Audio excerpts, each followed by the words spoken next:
Ce matin, on va traiter du thème de l'élection divine. Donc, on va essayer de décortiquer ça. J'ai un livre que je à vous conseiller s'il y en a qui veulent aller plus loin dans l'étude du salut.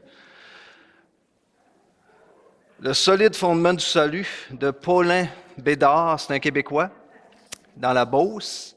Et il a repris les canons de Doddridge. Je ne sais pas s'il y en a qui connaissent les canons de Doddridge. C'est un peu une confession de foi en réponse aux Arméniens.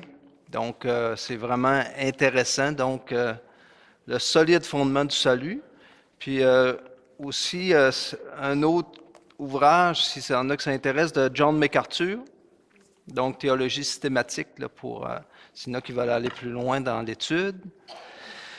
Donc, on va demander au Seigneur qu'il puisse nous donner un bon temps de partage, d'étude. Père Céleste, on veut te remercier pour le privilège qu'on a de t'appartenir. Merci pour ton salut. Merci pour nous avoir élus avant la fondation du monde. Comme tu le dis dans ta parole, on est vraiment privilégiés par toi. Merci de nous donner, Seigneur Dieu, l'onction de ton Saint-Esprit pour la compréhension de tes Écritures. On te le demande dans le nom de Jésus. Amen. On est au jour d'élection en plus. Il y a l'élection municipale, l'élection provinciale, l'élection fédérale, mais un matin, on va parler de l'élection divine. Ça, c'est la meilleure. Puis c'est pas vous qui votez, ça fait que vous êtes correct. Donc, une définition donc, de M. Wayne Grudem qui a dit que l'élection, c'est la décision de Dieu de nous choisir dès avant la fondation du monde pour nous sauver. C'est un acte de Dieu avant la création par lequel il choisit certains pour être sauvés. Et remarquez bien, il dit bien ici, non à cause de quelques mérites de leur part qu'il aurait connus d'avance, mais uniquement selon son bon plaisir souverain. Ça, c'est une définition de Wayne Grudem. Ici, on a M. MacArthur qui va dire, lui, une autre définition. Attendez, je vais la trouver.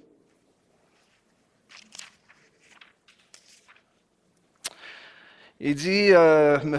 MacArthur, il dit, c'est le décret de l'élection désigne le choix libre et souverain de Dieu, opéré dans l'éternité passée, de faire bénéficier de son amour certains individus. Ce choix ne repose sur aucune raison en eux-mêmes, mais seulement sur le bon plaisir de sa volonté, de les sauver du péché et de la damnation et de leur donner en héritage les bénédictions de la vie éternelle grâce à l'œuvre de la médiation de Jésus-Christ. Puis ici, les canons de Doddridge, que je vous ai parlé tout à l'heure, va dire « Or, l'élection est le propos immuable de Dieu par lequel, selon le très libre et bon plaisir de sa volonté, par pure grâce, il a, en Jésus-Christ, élu au salut avant la fondation du monde, d'entre tout le genre humain déchu par sa propre faute et la première intégrité dans le péché et la perdition, une certaine multitude d'hommes, ni meilleurs et ni plus dignes que les autres, mais qui, avec ceux-ci, gisaient dans une même misère. » Et ce qui est important de retenir, donc, premièrement, l'élection, elle est de la part de Dieu, libre de toute influence. Donc, c'est Dieu qui a décidé avant les temps, avant l'éternité, même on pourrait dire, avant que le temps existe. Dieu a décidé dans son plan de choisir ses élus. Et aussi, ce qu'on remarque, ça ne dépend pas de nous, puis Dieu n'a pas vu en nous quelque chose de meilleur. C'est pas parce qu'il a vu que, je ne sais pas, Jérôme était un bon garçon qui allait prévoir, qui prévoyait que j'allais être extraordinaire. Non, on fait tous partie de cette humanité déchue. Dieu l'a choisi dans sa liberté totale pour nous inclure dans son plan, dans l'élection. Et ça ne dépend pas de nous. Donc ça l'enlève toute, on pourrait, motivation d'orgueil, parce que ce n'est pas à cause de nous, mais c'est Dieu dans son plan d'amour, de grand amour envers nous, qu'il nous a choisis. Uniquement, comme dit Graydon, selon son bon plaisir souverain. Les appuis scripturaires à l'élection, d'abord, il y a Actes 13, verset 48, un texte que nous connaissons bien, qui dit « Les païens se réjouissaient en entendant cela.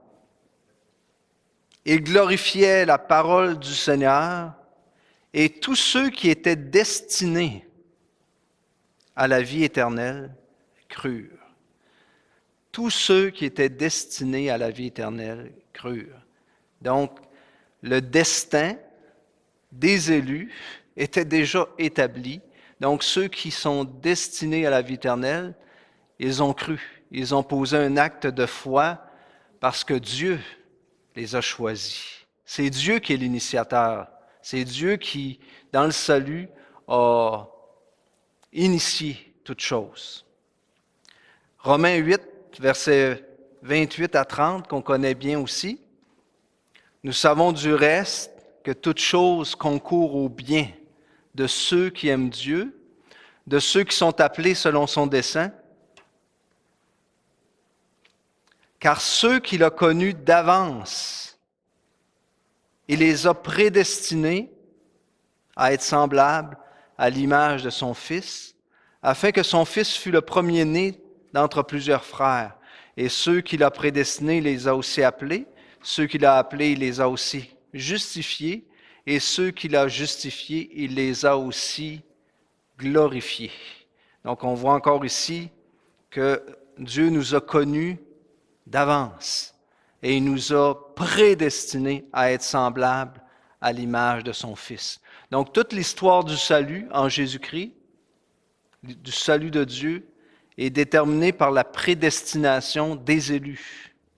Donc, Dieu nous a prédestinés à devenir semblables à Jésus-Christ, à l'image de son Fils. Il est notre représentant et Dieu, dans son élection, nous amène à son image. Mais la première initiative a été celle de Dieu dans l'éternité passée, où ce qu'il a décidé de choisir ses élus, de nous choisir, nous qui lui appartenons. Paul affirme au chapitre 9 de Romains, versets 11 à 13, de l'Épître aux Romains qu'on connaît, que le choix de Jacob au détriment d'Ésaü n'était pas motivé par les actions de l'un ou de l'autre. Donc, ce n'était pas motivé par leurs actions. Le fait qu'il a choisi Jacob, et même il dit un mot assez fort qu'il a haï Ésaü. Donc, ce n'était pas motivé par les actions de l'un et de l'autre, mais qu'il en fut ainsi uniquement pour que le plan de Dieu d'élection demeure.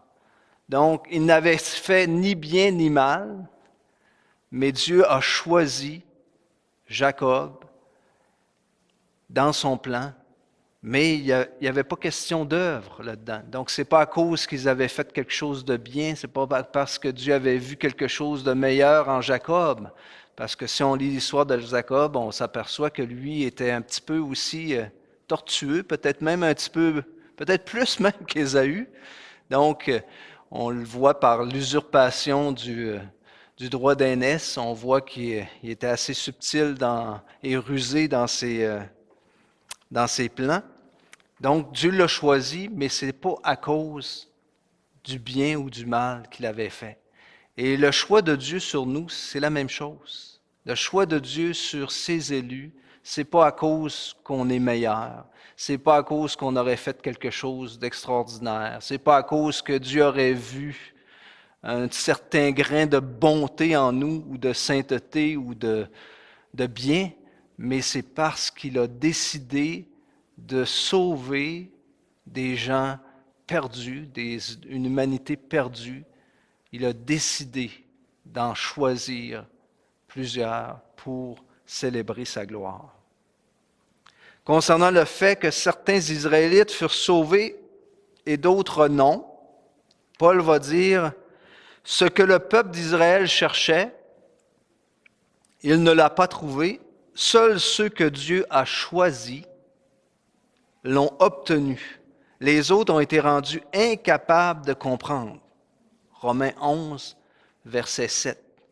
Pourquoi que les autres Israélites ont été rendus incapables de comprendre? Parce qu'ils n'avaient pas été choisis. C'est encore dans le plan de Dieu et l'initiative de Dieu. Ils ont été incapables de comprendre parce qu'ils ne faisaient pas partie de ceux que Dieu avait choisis. Dans Éphésiens chapitre 1, versets 4 à 6 et Éphésiens 1, versets 11 et 12, on voit vraiment le plan de Dieu au travers l'élection, la prédestination.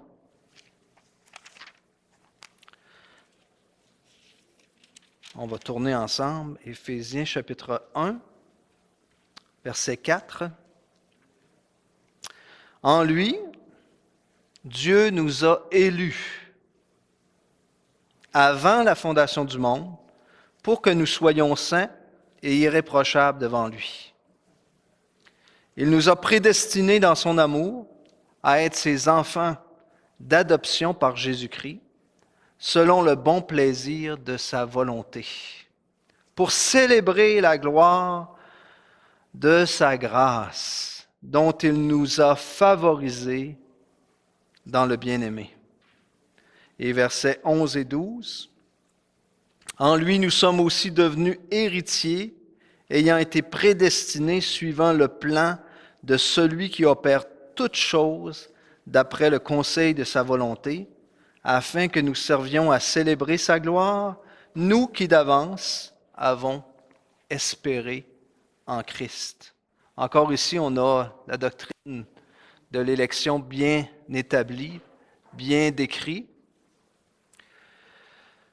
Et c'est un peu quelque chose qui est rassurant. En tout cas, moi, je trouve que c'est rassurant que c'est Dieu qui est en contrôle, que c'est lui qui a pris l'initiative, que c'est lui qui va nous garder aussi jusqu'à la fin. Donc, il va nous garder jusqu'à son retour, jusqu'au temps où on reçoive notre corps glorifié, nouveau corps, lors de la résurrection. Donc, en fait, Dieu est l'initiateur de toutes ces choses et ça nous amène, nous, à nous reposer. Comme il en parle dans l'Épître aux Hébreux, cette doctrine de l'élection nous amène à nous reposer en sachant que Dieu a entrepris quelque chose, a initié, et quand Dieu initie, il rend à terme. Hein, l'apôtre Paul l'a bien décrit quand on lit Philippiens, qui va dire « Je suis persuadé ». Donc, il y avait vraiment une conviction. L'apôtre Paul, il dit « Je suis persuadé que celui qui a commencé en vous cette œuvre bonne ou cette bonne œuvre, la rendra parfaite. » Donc, on voit là ici qu'on peut se reposer sur Dieu, qui est l'initiateur, mais qui est celui qui va nous garder aussi dans sa grâce jusqu'à la fin, lors de son retour et lorsqu'on va recevoir nos corps glorifiés. D'autres textes qu'on peut avoir, peut-être ceux-là, vous pouvez les prendre en note. Dans 1 Thessaloniciens, chapitre 1, versets 4 à 5, vous pourrez peut-être les lire à la maison. 2 Thessaloniciens 2, verset 13. 2 Timothée 1, verset 9. Puis 1 Pierre, chapitre 1, verset 1 et 2, verset 9.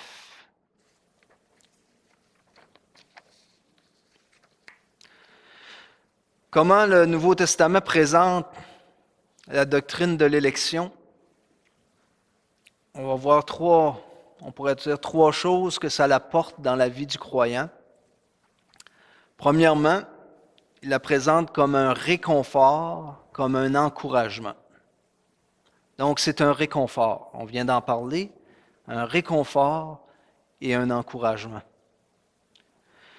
Ce que Paul veut démontrer par le texte de Romains 8, versets 29 à 30 qu'on a lu tout à l'heure, ce que Paul veut démontrer par ce texte, c'est que Dieu a toujours agi pour le bien de ceux qu'il a choisis et appelés à lui. Vous vous souvenez, ce texte disait, « Nous savons que toute chose concourt au bien de ceux qui aiment Dieu. » Donc Dieu a toujours agi pour le bien de ses élus, de ceux qu'il a choisis. Si l'apôtre regarde au passé lointain, avant la création du monde, donc bien avant que le monde existe, il voit que Dieu a connu d'avance les siens et les a prédestinés à être conformes à l'image de Christ. Donc il voit que Dieu les a prédestinés quand il regarde dans le passé. Et considérant le passé récent, il découvre que Dieu a appelé et déclaré justes ceux qu'il a prédestinés.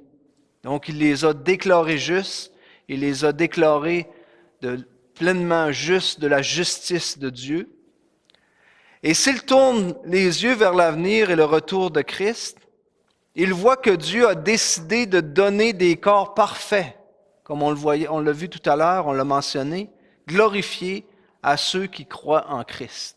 Ça, c'est tout le plan de Dieu qui nous décrit ici l'apôtre Paul au chapitre 8, versets 29 à 30. Il décrit tout le plan de Dieu du début, lorsque Dieu a décidé de choisir ses enfants, et jusqu'au, on pourrait dire, à la glorification. Donc, l'appel efficace, la justification et la glorification. C'est ce qu'on voit. Ceux qu'il a appelés, il les a justifiés. Ceux qu'il a justifiés, il les a aussi glorifiés. Donc, on a tout le plan de Dieu du début jusqu'à la fin. Et ça, c'est un réconfort, parce qu'on sait que si Dieu concourt au bien, amène, c'est-à-dire que toute chose concourt à notre bien, que Dieu fait concourir toute chose à notre bien, bien aussi, il va accomplir son plan parfait et on va être avec lui dans la gloire. Et toutes ces étapes-là, on va les passer, mais c'est Dieu qui se rend responsable parce qu'il est l'initiateur de nous garder, de nous justifier, de nous amener dans la gloire, la glorification totale avec notre corps glorifié. D'éternité en éternité, Dieu a agi en ayant à l'esprit le bien de ceux qui lui appartiennent. Et si Dieu a toujours agi ainsi, il continuera de le faire. Ça, c'est important. Il va continuer de le faire. Il a toujours agi ainsi, il va continuer aussi de le faire. Dans le futur, raisonne Paul, ne fera-t-il pas concourir toute chose pour notre bien dans notre situation actuelle? La prédestination apparaît donc comme un réconfort pour les chrétiens dans les événements de leur vie de tous les jours. Et imaginez ceux qui ne croient pas. Ils peuvent être sauvés, mais il y a des gens qui ne croient pas dans cet enseignement-là. Ils sont sauvés quand même. Mais imaginez-vous la crainte, des fois la peur qu'ils peuvent ressentir parce qu'ils ne croient pas que Dieu a la puissance de les garder, que Dieu a commencé son plan et qu'il va l'accomplir jusqu'à terme. Donc, lorsqu'ils tombent, lorsqu'ils pêchent, ils sont incertains de leur salut, ils sont incertains on pourrait dire, de leur comment? De leur appartenance. Donc, nous qui croyons dans cet enseignement, eh bien, ça nous donne la paix, ça nous donne un réconfort de savoir que ce que Dieu a entrepris, qu'il nous a choisi, il va nous amener à terme. C'est lui l'initiateur. Une deuxième raison, Paul va la mentionner, ça nous amène dans une louange incroyable. On loue notre Dieu à cause de ça. On le célèbre parce qu'on voit l'immensité de son plan et aussi l'extraordinaire grâce qu'il a manifestée envers nous. et ça nous amène dans la louange, dans l'adoration. Paul affirme que Dieu nous a destinés d'avance à être ses enfants qu'il voulait adopter par Jésus-Christ. Voilà ce que dans sa bonté il a voulu pour nous, afin que nous célébrions la gloire de sa grâce qu'il nous a accordée en son Fils bien-aimé. C'est une célébration, afin que nous célébrions la gloire de sa grâce qu'il nous a accordée dans son bien-aimé. Donc, c'est une célébration. Le fait qu'il nous a accordé sa grâce, qu'il nous a choisis, c'est une célébration. On ne peut que le célébrer puis dire « Merci Seigneur, merci mon Dieu. Tu es un Dieu extraordinaire. Moi qui étais un pécheur, moi qui étais un homme méchant, moi qui étais une femme dépourvue de sagesse, moi qui vivais dans le péché, moi qui avais cette nature mauvaise héritée de notre ancêtre Adam. Eh bien, tu m'as choisi, tu as fait de moi ton enfant, tu m'as amené à te connaître, tu as initié et on célèbre la gloire de Dieu. On le célèbre à cause de cela. Ça, c'est dans Éphésiens, bien sûr, qu'on a lu tout à l'heure, 1, versets 5 et 6. De même, un peu plus loin, il va dire « Ainsi, nous avons été destinés d'avance à célébrer sa gloire, nous qui, tous les premiers, avons placé notre espérance dans le Messie. » Éphésiens 1, 12. Dans 1 Thessaloniciens 2, 1, c'est-à-dire versets 2 et 4,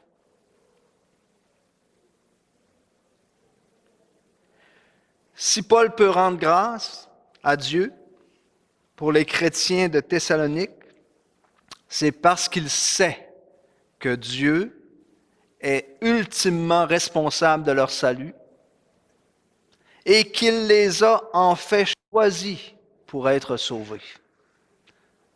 Donc Paul peut rendre grâce à Dieu parce qu'il sait que Dieu est responsable de leur salut et qu'il les a ultimement choisis, sauvés. Cette pensée apparaît encore plus clairement dans 2 Thessaloniciens 2, verset 13, et on va le lire.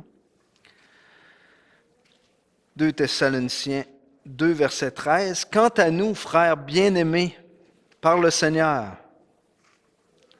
nous devons continuellement rendre grâce à Dieu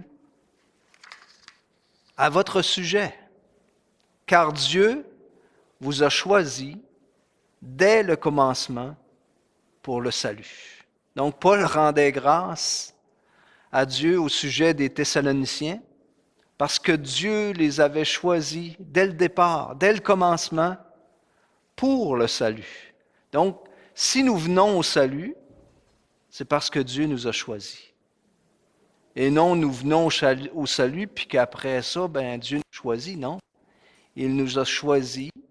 Et c'est ça la conséquence, que nous avons répondu à son appel, que l'appel est devenu efficace pour nous. Paul était obligé de rendre grâce à Dieu pour les chrétiens de Thessalonique parce qu'il savait que leur salut était dû ultimement, c'est-à-dire à l'élection divine.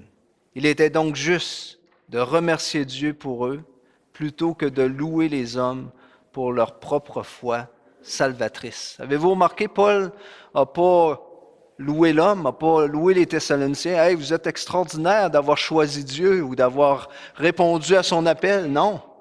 Il loue Dieu, il exalte Dieu, il rend grâce à Dieu au sujet des Thessaloniciens parce que c'est Dieu qui les a choisis et qui a, on pourrait dire, orchestré ce plan envers eux pour qu'ils deviennent ses enfants, participent à sa gloire pour l'éternité. Ainsi comprise, la doctrine de l'élection, ça stimule la louange rendue à Dieu pour notre salut et ça étouffe tout orgueil. Et ça, retenez ça, ça étouffe tout orgueil. Hein, quand j'étais jeune, on disait « étouffe-toi ». Je pense que ça nous étouffe pas mal, dans notre orgueil du moins. que nous pourrions éprouver à l'idée que notre salut tiendrait à un quelconque mérite de notre part. Donc, ça vient étouffer l'orgueil pour dire que mon salut pourrait être dû à un certain mérite de ma part. Il n'y a aucun mérite de notre part. On ne pourra pas en trouver de mérite. On peut simplement dire merci, gloire à Dieu. On peut simplement dire, Seigneur, je ne comprends pas pourquoi tu m'as choisi moi, parce que moi, je ne m'aurais pas choisi moi-même. Moi, je ne m'aurais pas choisi. Mais Dieu nous a aimés en Jésus-Christ et nous a déterminés, nous a destinés à être ses enfants. Troisièmement et dernièrement, ça va être un encouragement pour le faire connaître, évangéliser. Savez-vous ça que la doctrine de l'élection, c'est un stimuli pour l'évangélisation? Il y en a qui disent le contraire, ceux qui sont contre, mais quand on le voit dans les Écritures, c'est un stimuli, et je vais vous expliquer pourquoi. Paul va dire dans 2 Timothée 2,10, il dit « Je supporte donc patiemment toutes ces épreuves à cause de ceux que Dieu a choisis, pour qu'eux aussi parviennent au salut qui est en Jésus-Christ et à la gloire éternelle qui l'accompagne. » Donc même Paul, dans son œuvre missionnaire, dans son évangélisation, il supportait les souffrances, il endurait beaucoup de choses, et il l'endurait pour qui? Pour les élus.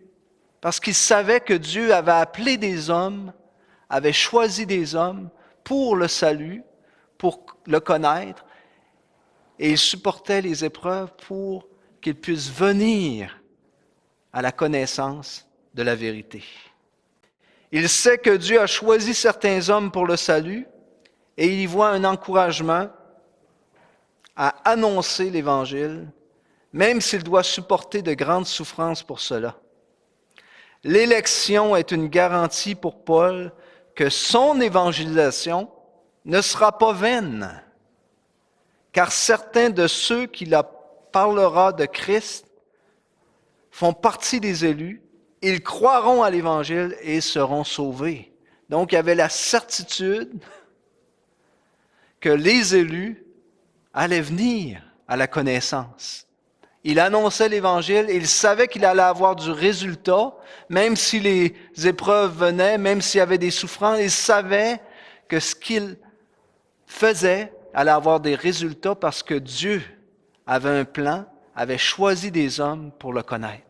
Des femmes aussi, bien sûr, avait choisi certains humains pour devenir ses enfants. Et en annonçant l'Évangile, il savait qu'il allait avoir du résultat. Et là, j'ai 2 petites illustrations en terminant pour vous. C'est comme si quelqu'un, il y en a qui vont à la pêche. Je sais que Marcus est un bon pêcheur. Bon pêcheur et bon pêcheur. Mais c'est comme si quelqu'un nous invitait à l'accompagner à la pêche en disant « Je te garantis que tu attraperas du poisson. Ils ont faim et ils n'attendent que de mordre à l'hameçon. » Parce que Dieu a mis dans ses élus, dans ceux qu'il a choisis, il a mis, on pourrait dire, l'amour de la vérité. Il a mis cette faim de connaître le Créateur, cette faim de devenir les privilégiés et les enfants de Dieu. Donc, on a cette soif. Nous, les élus ont cette soif. Donc, c'est comme quelqu'un qui va à la pêche, puis les poissons ont faim. Ils vont mordre à l'hameçon. Donc, quand on évangélise, c'est la même chose. Nous, on ne les connaît pas, ceux qui sont élus. Moi, je ne sais pas c'est qui est élu dans l'humanité puis dans la société. Je ne le sais pas. Mais j'annonce la bonne nouvelle. Et ceux que Dieu a choisis vont venir à la connaissance de la vérité, vont répondre à l'appel, vont donner leur vie au Seigneur, ou plutôt le Seigneur va les attirer vers lui. Ils vont être acceptés de Dieu. Et on devrait changer notre langage à ce niveau-là, dire « j'ai accepté le Seigneur ». C'est pas moi qui ai accepté le Seigneur, c'est le Seigneur qui m'a accepté. Parce que nous, humainement, on ne l'aurait pas accepté dans notre nature. Mais Dieu nous a reçus en Jésus-Christ parce qu'il avait mis en nous cet amour de la vérité. Donc, c'est un peu comme la pêche. On va aller lancer la ligne, ça c'est l'Évangile, et les poissons vont répondre, c'est-à-dire qu'ils vont mordre à l'hameçon, et les gens qui sont élus vont devenir des enfants de Dieu. Donc, si on voit l'évangélisation comme cela, premièrement, ça enlève tout fardeau sur nous. C'est pas moi qui va convaincre. C'est pas vous qui allez convaincre les gens de venir à Jésus-Christ, de l'accepter, de le recevoir. C'est pas nous. C'est Dieu qui va les convaincre par son Saint-Esprit, et c'est lui qui les a choisis, et ceux qui l'ont choisis vont répondre à l'appel de l'Évangile. Là, on se dit, pas besoin d'annoncer l'Évangile. Non, non, non. Dieu a choisi ce moyen. C'est Dieu qui nous a dit, allez par tout le monde. Il a dit à ses apôtres, prêchez la bonne nouvelle. Donc, on a cette responsabilité en tant que croyants d'annoncer l'Évangile, de parler de Jésus-Christ, de parler de son œuvre, mais on n'a pas la responsabilité de convertir. On n'a pas la responsabilité on pourrait dire, de les attirer. C'est Dieu, dans son amour, par son Saint-Esprit, qui va attirer ceux qui lui appartiennent, ceux qu'il a choisis. Aussi, une autre illustration, c'est comme un père qui donne le choix à son fils quand on va évangéliser. Comme un père, on est comme un père qui donne le choix à son fils entre une orange et une pomme. Je pense que c'est mon frère qui m'avait donné cette illustration-là, M. Gontier. On donne le choix entre une orange et une pomme, il donne le choix, mais il sait qu'il n'aime pas les pommes, mais il aime les oranges. Donc, il sait qu'en partant, il va choisir les oranges. Il va choisir l'orange parce qu'il n'aime pas les pommes. Donc, c'est un peu ça, Dieu a mis dans le cœur de ses élus cet amour de la vérité. Donc, il sait qu'on va choisir Jésus-Christ parce qu'il nous a lui-même choisis.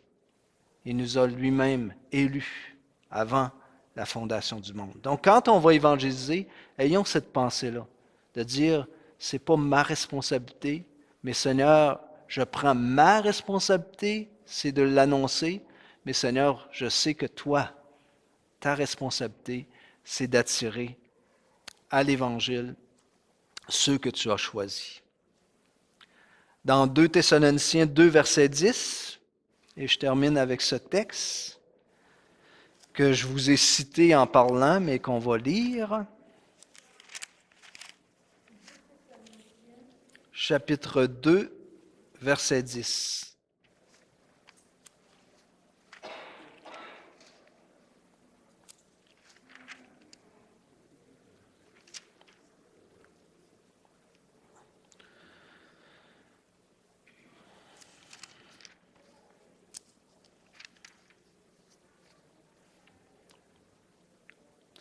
Et avec toutes les séductions de l'iniquité, pour ceux qui périssent, on peut peut-être commencer au verset 9, il dit « L'apparition de cet impie se fera par la puissance de Satan, avec toutes sortes de miracles, de signes et de prodiges mensongers, et avec toutes les séductions de l'iniquité, pour ceux qui périssent, parce qu'ils n'ont pas reçu l'amour de la vérité pour être sauvés. » Si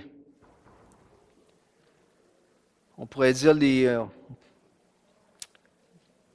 ceux qui n'ont pas été choisis, ceux qui périssent, n'ont pas reçu l'amour de la vérité pour être sauvés, ça veut dire que nous l'avons reçu. Les élus ont reçu l'amour de la vérité pour être sauvés.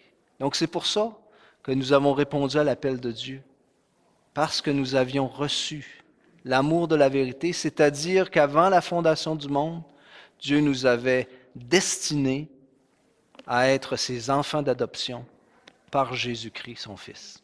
Amen.